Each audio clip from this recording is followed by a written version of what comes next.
Hi guys, in today's video I will show you exactly how to log in into your Bank Nizwa online banking account in Oman step by step. First of all, you will have to open any of your web browser in your PC or in your desktop. Here in the search bar you need to simply search for banknizwa.com. It is the official website of this bank.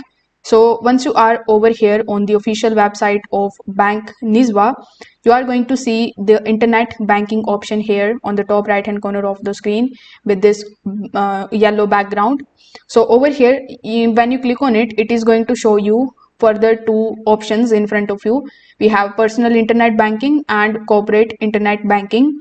So if you are logging into your individual account, simply click on the option of personal internet banking. For business users, you can click on the option of corporate internet banking.